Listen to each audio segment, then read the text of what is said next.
reunidos aquí, amigos de la India, para celebrar el plenilunio de Aries 2017, también conocido con el nombre de Festival de Pascua. Exactamente hoy, martes 11 de abril del 2017, a las 8 horas y 8 minutos, hora peninsular, ha sido el momento exacto del plenilunio. Tiene una importancia a veces relativa realizar la meditación el mismo día.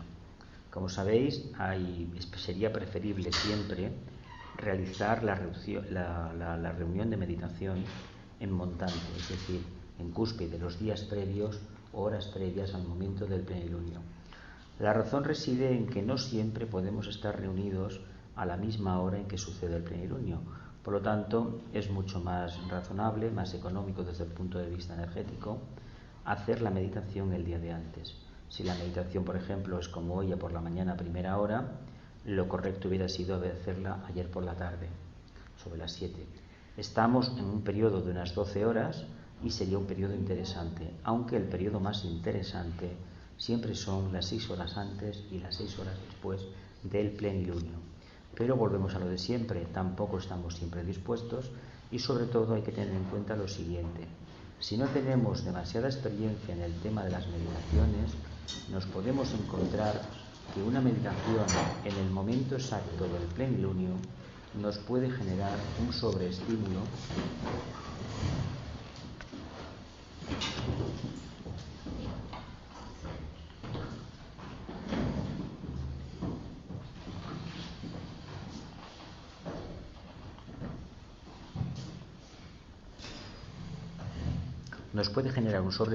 para el cual probablemente no estemos del todo preparados. Hay gente que no valora demasiado el tema de la afluencia energética el día de un plenilunio. Hoy la energía ha sido muy poderosa, una precipitación muy fuerte. En los días anteriores se vio de una forma muy sutil y a veces demasiado clara por dónde venía la energía. Pero hoy, al ser la precipitación, lo que suele generar es que el vehículo emocional y sobre todo especialmente el vehículo etérico quedan saturados de energía. Esto no es debido tanto a la energía de la constelación de Aries como a la relación que mantenemos con los vórtices energéticos. Es decir, los famosos chakras de la filosofía oriental, si no están debidamente armonizados, si no están girando en la dirección correcta y sobre todo, como almas, no nos manifestamos de una forma consciente a través de nuestro vehículo etérico, cuando llega un día de plenilunio vamos a tener un sobresalto, vamos a tener una precipitación energética y tal vez quedemos anulados por unas horas. Por lo tanto, si somos muy sensibles o no tenemos demasiada práctica en la meditación esotérica, tal vez el momento exacto del plenilunio no es el momento más indicado para meditar. Tenemos 3 días más para hacer la meditación a partir de hoy. Lo que sucede es que esos días la meditación va bajando en calidad e en intensidad. Sin embargo, vuelvo a repetir lo de antes, si consideramos que meditar el mismo día del plenilunio o el día anterior nos sobresalta, nos sobreestimula o hay una afluencia energética que no podemos controlar, tal vez lo razonable sería hacerlo pasado la meditación, hasta que nos podamos acostumbrar. Si lo hacemos al principio, yo creo que en unos cuantos meses podemos meditar ya en montante los días previos y poco a poco entender lo que significa una meditación de plenilunio. No nos juntamos aquí para trabajar como amigos, como hermanos, para intentar fusionarnos con las almas. Nos juntamos aquí básicamente para cumplir un propósito divino, cumplir lo que se denomina el plan de Dios en la tierra. Seguimos la progresión de la energía y sabemos que cada 28 días, el ciclo lunar, hay una precipitación muy importante. Hoy hay que decir lo siguiente para todas aquellas personas que no estén mínimamente versadas en el tema de la astrología esotérica. Le llamamos plenilunio de Aries, pero hay que decir que la luna no está en Aries. La luna está en el signo complementario, que en este caso será Libra. El Sol es el que está en Aries. Por lo tanto, cuando encontremos eso, que sepamos que quien está lleno, quien está inundando la luna y la está iluminando, es el Sol. Esto se utiliza así porque en el fondo es una analogía de lo que sucede entre el alma y la personalidad. El alma se equipara al Sol, al Señor solar, y la personalidad al Señor lunar o la luna. Cuando la luna, que no tiene luz propia, es capaz de reflejar toda la luz que recibe, que es el día del plenilunio, entonces hablamos de plenilunio de Aries, en este caso, porque es el sol de Aries el que ha transmutado su parte oscura. Y esto es muy importante que lo tengamos en cuenta, porque estamos en un planeta que básicamente es dual. Busca continuamente la polaridad entre el Sol y la Luna, y nosotros los humanos no podemos funcionar sin esa polaridad. Por lo tanto, debemos entender que antes de aplicarnos recetas orientales de abandono, de eliminación del ego, de fusión con el absoluto, etcétera, etcétera, lo que debemos hacer es vivir en armonía, que ya es bastante complejo, la dualidad, la noche y el día, es decir, los periodos de oscuridad y los periodos iluminados. En ese ínterin, en ese periodo de reposo que hay entre una inspiración y una expiración, debemos vivir. ¿Parece complicado? Ciertamente lo es. Es complicado. La prueba está que a medida que se practican las meditaciones de luna llena año tras año, uno va descubriendo toda esa parte que todavía no está del todo iluminada. ¿Qué podemos hacer entonces? ¿Nos acobardamos, nos engañamos o simplemente tiramos adelante y continuamos el trabajo a pesar de las numerosas limitaciones que todos tenemos? Una de las primeras lecciones que debemos aprender en el camino para tratar el tema de las 12 constelaciones es que no debemos esperar nunca a estar perfectamente equilibrados y perfectamente alineados con el alma para poder empezar un trabajo.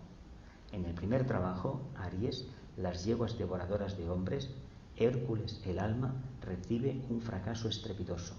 Destruye la personalidad cuando la personalidad es el elemento, la entidad que va a posibilitar que el trabajo del alma se manifieste en el plano físico. Ha habido un exceso de ilusión, un exceso de mesianismo y un exceso, por el primer rayo, de confianza en la propia fuerza. Eso es muy típico en los espejismos de primer rayo. Y Aries manifiesta un primer rayo escandaloso, durísimo. Otra cosa es que conozcamos personalidades arianas que realmente manifiestan el primer rayo. Ese es otro tema, porque muchas veces lo que están manifestando es el regente externo ortodoxo, que es el planeta Marte. Es un sexto rayo, peleón, duro de llevar a cabo y sobre todo muy inquisitivo y muy impositivo. Pero no es exactamente el primer rayo. Pero para un alma que está empezando a balbucear en el camino, le puede parecer exactamente lo mismo. Conocéis personalidades de arianas, ¿verdad? Impetuosas, mando, etcétera, etcétera, ¿verdad que sí? A todos se nos ha quedado esa impronta. No necesariamente todas están manifestando el primer rayo. Es una cualidad monádica manifestar el primer rayo, y no todo el mundo que está en encarnación responde al rayo de la mónada. Esto que nos quede claro. Lo que estamos viendo es el filtro del planeta convencional, planeta exotérico o planeta ortodoxo. Bien, ¿por qué hacemos meditaciones de luna llena? Antes os he dicho porque es una forma de trabajar con la jerarquía y cumplir el plan de Dios. Lo que pretendemos en una luna llena es ni más ni menos que acercarnos a la jerarquía. A través de la meditación, a través de la invocación, a través de un alineamiento constante, estamos intentando que este trabajo nuestro sea recibido y sea tenido con agrado por la jerarquía planetaria. ¿Cómo lo podemos hacer? Bueno, de varias maneras. Bien, el objetivo de las lunas llenas, del acercamiento a la jerarquía, es establecer vínculos invisibles, duraderos, tanto a nivel mental, nivel emocional y muy especialmente a nivel de chakra cardíaco, a nivel de intuición con la propia jerarquía planetaria. Recordando que para llegar a la jerarquía planetaria nos tenemos que identificar con esa entidad denominada Nuevo Grupo de Servidores del Mundo. Es un grupo constituido por almas liberadas de los vaivenes de la personalidad y que trabaja exclusivamente a nivel mental. Este grupo, del cual seguramente algún día formaremos parte de manera clara y rotunda, se constituye de todas aquellas almas que han abandonado todos los conceptos trillados, que toda la mente concreta con sus dimes y diretes, sus particularismos, y solamente responde al arquetipo de la mente abstracta. Para formar parte de este nuevo grupo hay que ser un discípulo aceptado. Ahora bien, tengamos en cuenta que ser un discípulo aceptado no significa tener un color político determinado, sino que ante todo está el plan, el bien de la humanidad. Por lo tanto, no tengamos miedo si algún día formamos parte de ese grupo. Hay gente de derechas, gente de izquierdas, pero ante todo lo que les mueve es el bien de la humanidad, no el propio posicionamiento personal. Y esto es una cuestión que a veces en el camino, por razones muy variadas, olvidamos todos. Cuanto antes entendamos que este mundo tiene una salvación muy clara, viviendo de manera armoniosa los diferentes vaivenes que se aprecian, antes entenderemos que lo que hay detrás de esos vaivenes y de esas contradicciones es la voluntad del propio Dios. Por una razón muy sencilla si queremos investigarla. Decimos siempre que Dios es armonía. Será en su plano, ¿verdad? Porque en el plano físico, ¿qué encontramos? Encontramos aparentemente desarmonía. ¿Y por qué digo aparentemente desarmonía? Porque todo lo que apreciamos en lo que denominamos planos karmáticos, planos de efectos, no de causas, es la consecuencia de una causa. Como desconocemos la causa, tenemos la tendencia innata a criticar el efecto. Y no nos damos cuenta que hemos sido nosotros, a través de nuestro pensamiento, quienes hemos generado las causas para los problemas que tenemos en este momento en la Tierra. A medida que aparece la luz, se invoca más luz en la Tierra, y hay que decir que hemos llegado a un nivel en el que la humanidad tiene mucha luz, hay que decir que sí. Lo que pasa es que la luz por sí misma no soluciona el problema. Si la luz no está acompañada de un poco de amor, no habrá sabiduría. Sabemos que la luz nos ha dado toda esta civilización tecnológica tan maravillosa, que es capaz de solucionarnos la papeleta física, material, pero es incapaz de darnos un mínimo de confianza y de solución a la gran pregunta del ser humano: ¿quién soy, de dónde vengo y hacia dónde me dirijo? Esto, hoy por hoy, la tecnología no lo puede dar. No lo puede dar porque no hemos podido generar máquinas que tengan amor. Y no tienen amor porque los humanos todavía no conocemos lo que es este aspecto búdico o amor. El día que la luz tenga un porcentaje muy elevado también de energía búdica o de amor, ese día ya no le llamaremos luz, le llamaremos sabiduría. Ojalá ese día llegue pronto, porque de hecho el segundo rayo se le conoce como amor, sabiduría. Ahora bien, no puede haber amor nunca en la Tierra si no es en relación al medio ambiente y muy especialmente a la interacción correcta con el mundo material. Me diréis, ¿y esto por qué? Porque no vale de nada decir que uno ama a los demás si luego se encuentra con un problema en el plano físico y no es capaz de aplicar esa teoría, que es lo que ha sucedido prácticamente durante la era de Piscis. Se ha hablado hasta la saciedad del amor que manifiesta el signo de Piscis y la era de Piscis, pero cuando ha habido un problema, en lugar de solucionarlo, se ha invocado a la divinidad o se ha dicho sinceramente o sencillamente: es tu karma y por lo tanto te mereces lo que te sucede. Eso indica una falta de caridad completa y al mismo tiempo una ceguera y un fanatismo escandaloso producido por el sexto rayo. Y es que cuando existen demasiados ideales, demasiados fanatismos, demasiadas ganas de alcanzar metas sin realizar el trabajo diario, sucede todo esto, se provocan las cristalizaciones. Y hoy en día la humanidad, una gran parte de ella, el corazón, lo tiene completamente cristalizado.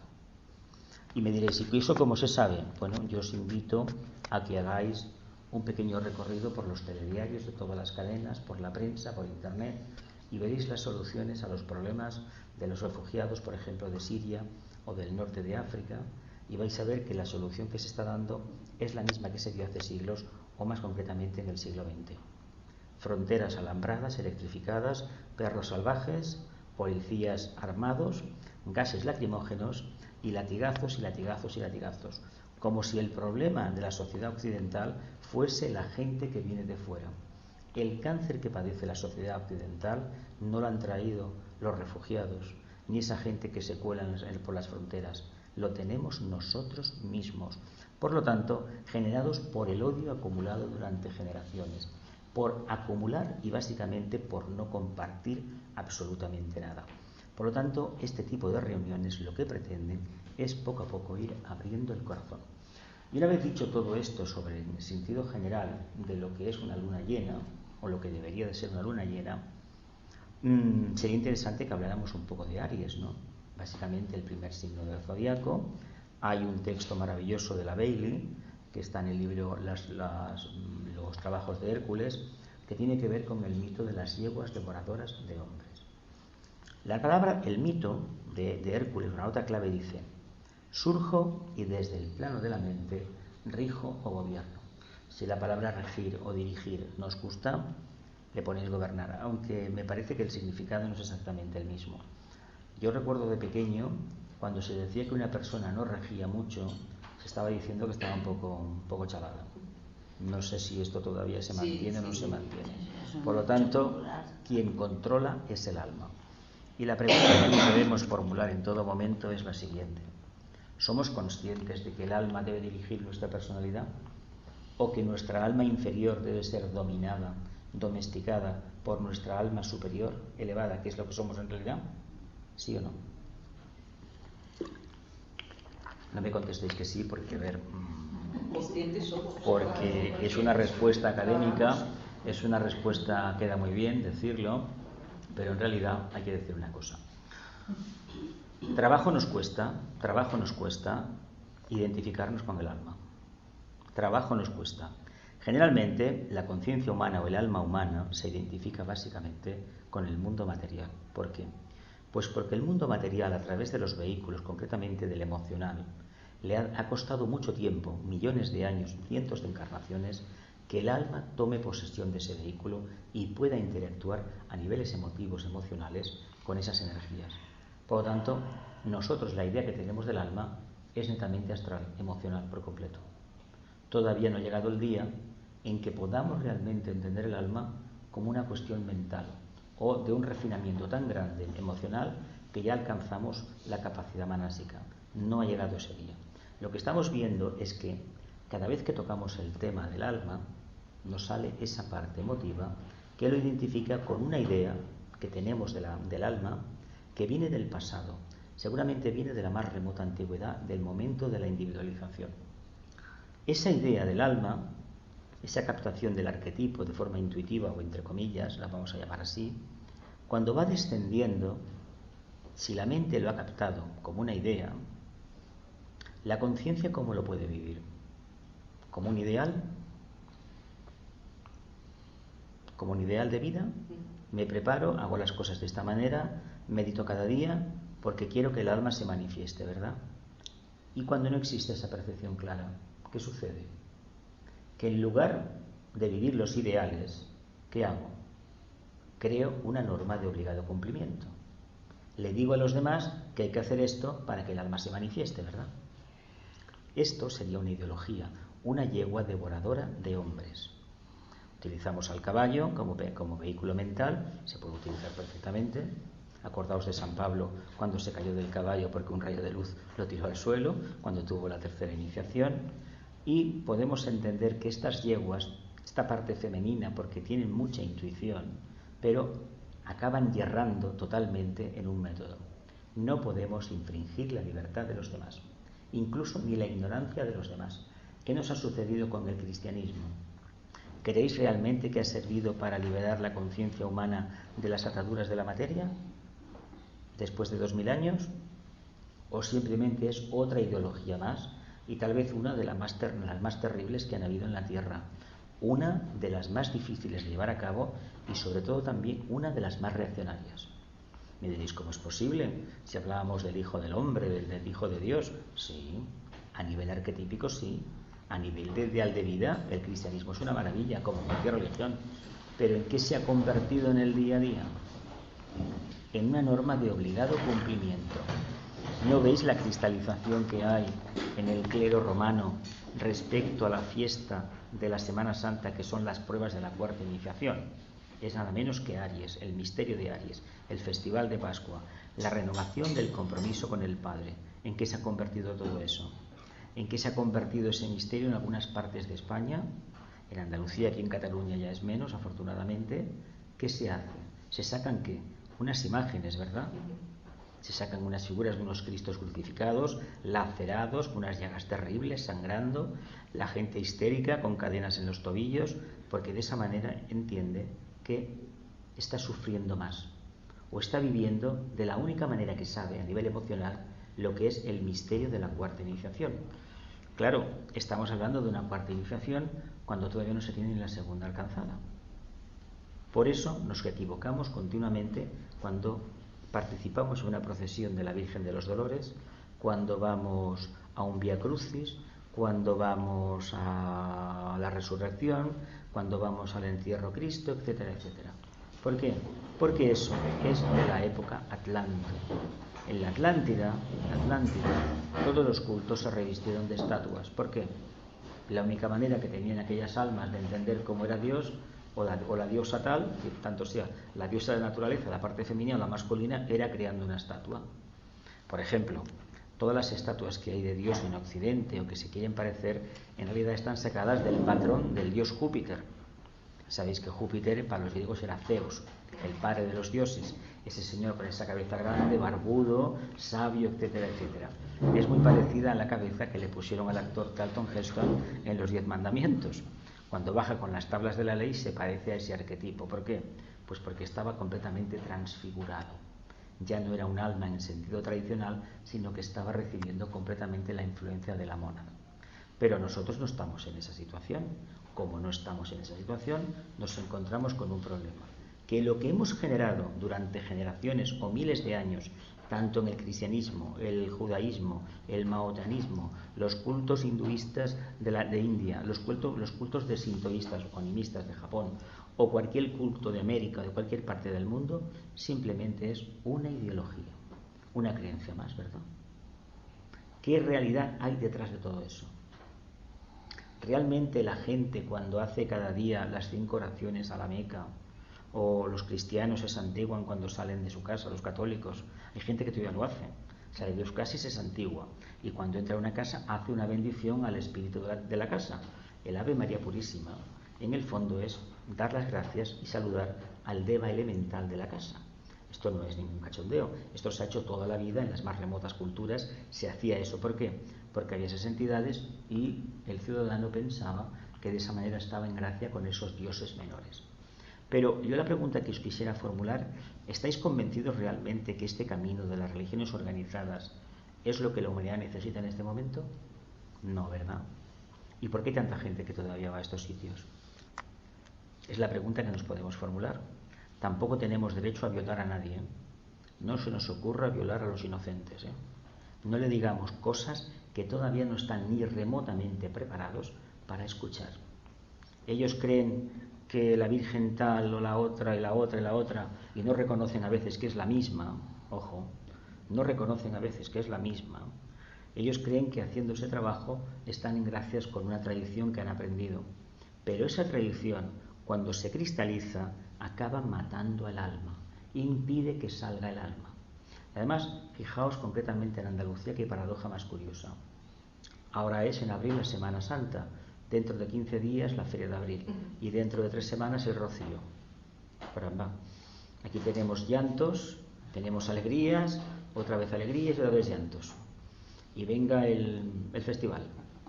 ¿No os dais cuenta que es una relación demasiado emocional con una tradición que debería estar por encima de la emoción? Esto es como la idea peregrina de que si subo a Montserrat cada año la Virgen me va a proteger. O en la India, aquellos que van a Benares y mueren allí, el dios Shiva le da el mantra de la eternidad o de la inmortalidad o de lo que sea. ¿Alguien se cree eso de verdad? ¿Nos lo creemos? ¿Y por qué entonces lo aplicamos al pie de la letra? ¿Por qué lo aplican tantos millones de seres humanos en el mundo? ¿O lo necesitan? Porque están todavía en la era cristiana. En la era cristiana y Atlante. Y todavía están en esa... Todavía está en esa tesitura de devoción a ídolos de barro. Claro. En lugar de confiar en uno mismo, que sería la consecuencia de trabajar los ideales de perfección del cristianismo, como los de cualquier religión, son una maravilla. ¿Cuántos de los feligreses realmente se han molestado en investigarlo? El problema atribuido a los cristianos ha sido una mala interpretación de las palabras. Yo soy el Hijo de Dios, pero no el único. Todos somos hijos de Dios. Lo que sucede es que el nazareno representa el arquetipo del ser que es capaz de reconocerlo. Ser que para nosotros tiene una sexta iniciación y francamente no podemos comprender absolutamente nada de él, tampoco del Buda, que tiene una octava. Por lo tanto, entendamos una cosa. Nosotros, por mucho que sigamos esos ideales, si dentro no existe un trabajo claro de manifestar lo más elevado, este mito de Ariano no se va a producir en nosotros. No vamos a conseguir el resultado de surgir de la mente del plano mental, y desde allí, como almas, controlar completamente el mundo de los efectos, la personalidad. Si esto lo hiciéramos, la vida sería completamente diferente. No olvidemos que para entender a Aries hemos de fijarnos en quién, en que está enfrente, a Libra. Libra, teóricamente debería estar en equilibrio, pero una balanza en equilibrio es una balanza muerta, ¿no? ¿Quién vive una vida en equilibrio? ¿Veis los problemas de las ideologías, la respuesta que tienen tan interesante? Equilibrio, mesura. ¿Cuánta gente está dispuesta a tener mesura en el tema de las ideologías? Muy poca. El tema de las ideologías está ligado a Marte, está ligado al sexto rayo, está ligado al plexo solar. Y los seres humanos nos hemos matado y nos seguiremos matando durante mucho tiempo por ideologías. En España tuvimos una crisis muy grande en los años 30, hace 100 años de la toma del Palacio de Invierno en San Petersburgo, y todavía esas ideologías no se han trascendido. Es como la ideología, curiosa también, de que los ricos querían riqueza para compartirla con los pobres. Bueno, estamos viendo que ahora no es así. Ahora estamos viendo que ya no es así. Cada vez los pobres son más pobres y los ricos, que son cada vez menos, pero son más ricos. Por lo tanto, estamos llegando a una fase denominada ya de feudalismo capitalista. Es decir, un capitalismo feudal que precisamente la revolución llamada de Acuario, la revolución francesa, la entrada del séptimo rayo, pretendió acabar con el feudalismo, y de hecho la Declaración de los Derechos del Hombre acababa con las prebendas del feudalismo y ponía en el Estado el poder. Resulta que eso, 200 y pico años después, ya no vale. Y la clase, el pueblo, se queda a dos velas porque le han dicho que para ser feliz no tiene que pensar en esas cosas. Se le ha puesto otra ideología por medio llamada democracia y nos creemos muy importantes porque vamos a votar y votamos a Pepito y no nos damos cuenta que lo hacemos en contra de Juanito. Y cuando votamos debajo ese planteamiento no estamos construyendo nada. Otra torpe ideología y otra cucharada más de karma que nos deberemos tragar más adelante. ¿Qué podríamos hacer entonces? ¿Manifestar amor? ¿Ser ecuánimes? ¿Controlar desde el alma? Tener confianza en nosotros, acercarnos al alma, acercarnos a la mónada, tener valor, vivir en equilibrio. Vivir en equilibrio. Dar ejemplo. De hecho, la clave estaría en el planeta esotérico, el regente esotérico interno de Aries, que es nada más y nada menos que el famoso Mercurio, el cuarto rayo. Por lo tanto, entendamos que este cuarto rayo, que es el rayo que también entra por Tauro y por Escorpio, aunque este está en la cruz cardinal, este planeta, cuando se trabaja debidamente, esa energía es la única que puede domesticar a las yeguas devoradoras de hombres. Pero para eso hemos de dejar la etapa marciana. Y Marte tiene una gran particularidad, nos hace ver que es Dios, que es el alma. Nos creemos que es Dios, porque nos da tanta energía que no nos damos cuenta que nos estamos abrasando con una energía, un fuego, que en el fondo es un agua a veces un poco tóxica. Y esa agua tóxica, al final deberemos hacer una limpieza diurética para poder eliminarla. ¿Y por qué debemos hacer eso? ¿Creéis que el planeta, el regente jerárquico Urano, séptimo rayo, nos puede ayudar? Una curiosidad, ¿sabéis por qué la Iglesia en esta época se viste de lila, no? La Iglesia católica, la Iglesia cristiana se viste de lila en esta época de la Pascua, por el séptimo rayo de Aries, regente jerárquico, iniciático. El séptimo rayo trabaja en este arquetipo y al hacerlo, si vais a una iglesia católica, van de lila. ¿Por qué los nazarenos van de lila?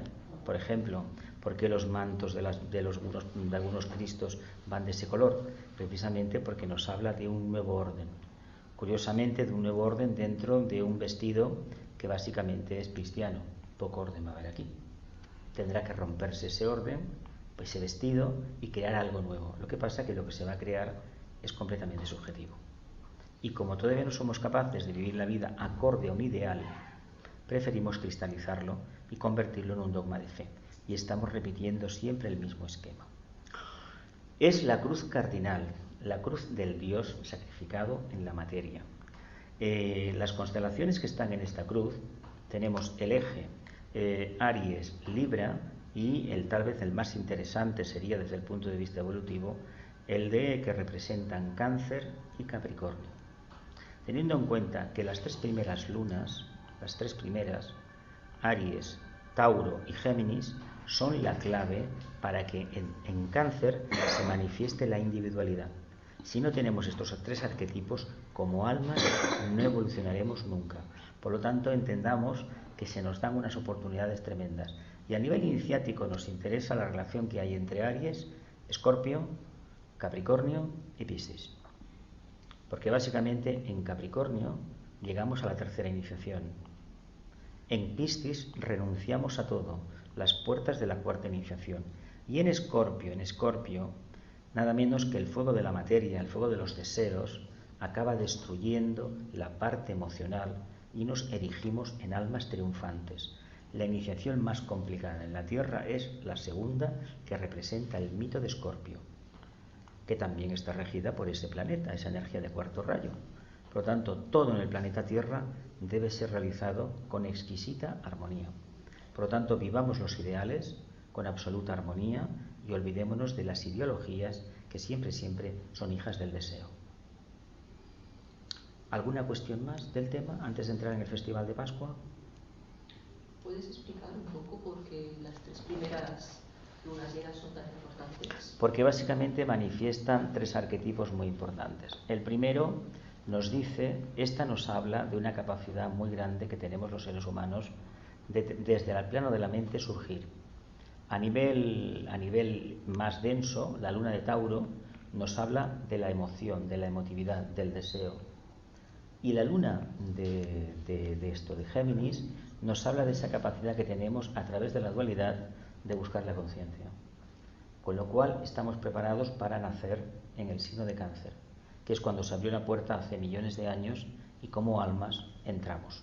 Nos individualizamos como tríadas. En ese momento, hace unos 18 o 20 millones de años, se produjo ese gran misterio que todavía está sin resolver. Seguramente que pasará muchísimo tiempo hasta que nosotros podamos realmente asumir ese cambio. Pero hay que decir una cosa, no nos preocupemos de cómo está el mundo. El mundo está mejor que nunca. Aunque salgamos a la calle ahora y nos pongan una bomba, hay que decir que nunca ha estado tan bien el mundo. Lo que pasa que la ideología de la seguridad nos la han inoculado.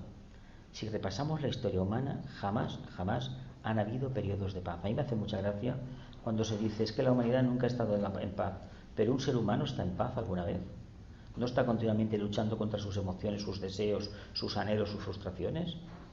Si nosotros no tenemos internamente esa capacidad de alcanzar el arquetipo y de expresarlo, ¿cómo lo podemos pedir a los demás? Y sobre todo decir que nuestro país es esto o aquello porque no tiene paz, cuando nosotros, formando parte de este país, tampoco la tenemos. En este mundo de las energías, en este mundo de la filosofía esotérica, todo está interrelacionado. Si nosotros actuamos de manera correcta, todo a nuestro alrededor hará lo mismo. Y si no, las consecuencias serán para nosotros. ¿Por qué? Pues porque tenemos más conciencia. ¿Qué hacían los judíos cuando llegaba el séptimo mes de Nisan? ¿Sabéis? Porque me imagino por qué la Semana Santa coincide con esto, ¿no? Por eso hay gente que todavía se extraña de que la Navidad sea el 25 de diciembre, sin acordarse de que aproximadamente es el solsticio de invierno en el hemisferio norte, es decir, el triunfo del sol invicto dentro de la oscuridad, el mito antiguo, y luego digan que no entienden por qué la Semana Santa baila tanto. Pues muy sencillo, hay 13 lunas, 13 meses lunares y 12 solares. ¿Y cómo lo acompañamos? ¿Cómo lo hacemos encajar? Se utiliza la primera luna de la primavera para diseñar la Semana Santa. Pero en realidad, para los esoteristas es Aries. Es el momento de fundación del cristianismo y de hecho en aquel momento parece ser que cayó en Jueves Santo. La Santa Cena y lo que sucede en la noche, en la madrugada del viernes en Getsemaní, es el auténtico fundamento del cristianismo. Esa comunicación que se establece con el nazareno, el discípulo, el maestro Jesús, en Getsemaní con Shambhala, con la casa del Padre. La energía que se manifiesta genera un hilo que después ha permitido que los seres humanos, las almas humanas, puedan realmente acercarse a la casa del Padre. Y eso se lo debemos a esa experiencia. ¿Pero qué hacían los judíos cuando llegaba la Pascua? Mataban el cordero. Mataban un cordero, vale. Y iban a Jerusalén. Aquí iban a Jerusalén. ¿Qué celebraban exactamente? ¿Qué sale en los 10 mandamientos, la película aquella cuando abandonan Egipto? Aquellas aguas que se aparten. El cruce del Mar Rojo. Ah, sí, el cruce del Mar Rojo.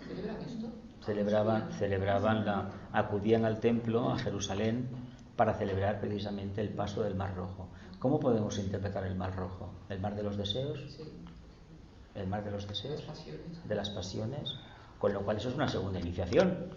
Claro que es una segunda iniciación. Porque han cruzado las aguas, ¿sí o no? ¿No habéis visto la película de Cecil B. DeMille, tan famosa? Sí. Como pueblo habían pasado la segunda iniciación. Y tengo que decir que sí, porque no hay un porcentaje de premios Nobel más grande que el que tiene el pueblo judío. Tienen una capacidad increíble, a nivel de mente, pero no a nivel de amor. Eso hay que decirlo claro. Y la tercera iniciación viene dada con las tablas de la ley. Fijaos qué arquetipos tan divertidos en una película de Hollywood de los años 50, supuestamente preparada para mentes poco preparadas. Pero cuando se ven las cosas de otra manera, dices, caramba, pues sí que es interesante esto, y tanto que lo es. Entonces, renovamos qué exactamente en Aries. Si el día 25 de diciembre decimos la victoria del sol invicto, la noche oscura del alma, la noche oscura, porque es la noche más larga, el día más corto, y nace la conciencia, ¿verdad? ¿Y aquí qué podría pasar en este plenilunio? Cruzamos las aguas, subimos a la montaña y algo más. Vivimos nada menos que la eclosión de la cuarta iniciación. El psicodrama del Nazareno representa ni más ni menos a la prueba de la cuarta iniciación. Y todo lo que la acompaña, todo ese lujo de detalles de los latigazos, de las caídas, de la cruz, etcétera, etcétera, cuando se mira bien, uno se da cuenta que fue un psicodrama muy bien llevado a cabo. Una obra de teatro maravillosa. Recordaos que no lo mataron, ¿eh? Recordad que no lo mataron. ¿Sí o no? ¿Sabéis esto, no? Sí. Con la lanza que hicieron, le sacaron un poco de pleura, ¿verdad que sí? Pero él no estaba muerto. Por lo tanto, era una ceremonia iniciática. ¿Y por qué se nos ha transmitido con latigazos, sangre y todo esto? Ni más ni menos para que nos hagamos una idea de lo que debemos renunciar para alcanzar el grado de Arates o de cuarta iniciación. Es decir, para manifestarnos como mónadas, para dejar de lado todo lo de personalidad, todo lo de forma. Es tan complicada esta iniciación que no ha habido más remedio que presentarla de esta manera para que la gente pudiera entender lo que significa renunciar a ser humano. Por eso ha habido ese desgarro tan grande y tanta violencia. Quienes han podido testificar un poco sobre lo que es la cuarta iniciación, la noche oscura del alma, han hablado en términos parecidos. Lo que pasa es que estábamos al comienzo de Piscis y había que cargar las tintas para que se entendiera el mensaje. ¿O realmente pensáis que le estuvieron aplicando latigazos, etcétera, etcétera? Pregunto. Nos podemos quedar con una frase clarísima: el triunfo del espíritu sobre la materia. El triunfo de la conciencia divina sobre el campo de manifestación de la conciencia divina, que es precisamente la materia, el aspecto manásico. ¿Lo vemos así de esa forma o queremos ampliar un poco más? Pues se llama Festival del Cristo o de Pascua, aunque luego hay otro, el de Géminis, que también se llama del Cristo. Porque del Cristo, es decir, la conciencia manifestada con todo su esplendor, es un arquetipo que nos va a acompañar por el resto de la evolución, en esta y en futuras encarnaciones. Dime. Pero también se dice que Buda, antes que Cristo, hizo un camino de luz, ¿no? Claro. Pero no es el mismo camino de luz. Buda nos dijo que Dios era luz. O sea, que fue el primer hombre en general en hacer el sendero. En el sendero a niveles increíbles. Buda viene de la evolución lunar, de la cadena lunar, y alcanzó el grado de Mahatma de quinta iniciación en el ciclo ario por Persia hace unos 50.000 años aproximadamente. Entonces los dos vienen de la cadena lunar, los dos, pero este, el nuestro, el Cristo, es el que nos ha enseñado esa parte que nos falta. De hecho, en luz tenemos mucho los humanos. A ver, la electricidad es luz concretizada, pero todavía no hemos sido capaces de trabajar el amor. También es verdad que el método que nos enseñó el Buda era un método de razonamiento, Y curiosamente, cuando se miran los simbolismos de Oriente y de Occidente, uno se da cuenta que tienen muchísima relación. Por ejemplo, la famosa rueda de Sansara, ¿no? Tiene 8 ejes, ¿no? 8 es el octavo trabajo de Hércules, Escorpio, el número del Cristo. Entonces, el amor concretizado, ¿qué sería el deseo? El deseo, en el fondo, es la voluntad destronada. El amor, de hecho, el deseo y el amor, para conciencias todavía no manifestadas plenamente, viene a ser lo mismo. En los países latinos, el amor y el sexo prácticamente son lo mismo. Por eso utiliza mucha gente la palabra buena voluntad, porque la palabra amor le chirría. Le chirría porque no ha entendido muy bien lo que quería decir la frase ama a tu prójimo como a ti mismo. Aunque el nazareno a sus discípulos, a sus apóstoles, no les dijo eso. Les dijo, amad al prójimo más que a vosotros mismos. Lo que sucede que, claro, si tú ya no entiendes lo que es amar, ¿cómo vas a amar más a los demás si no sabes lo que es que a ti mismo? Por lo tanto, era para que entendieran que lo que te apartas para ti también se lo tienes que apartar a los demás. Eso ya lo entendieron más. Desgraciadamente, la organización que quedó encomendada a llevar a cabo el mensaje no lo ha cumplido. Sin embargo, ha cumplido algunas cosas, ¿eh? ¿Cómo van vestidos los obispos? ¿Qué llevan cuando se celebra una misa? Tanto el Papa de Roma, el sumo sacerdote, que en este caso es el Papa, como los obispos que llevan sobre la cabeza, aparte del solideo, la kipá, como los judíos, eso es para proteger el centro coronario.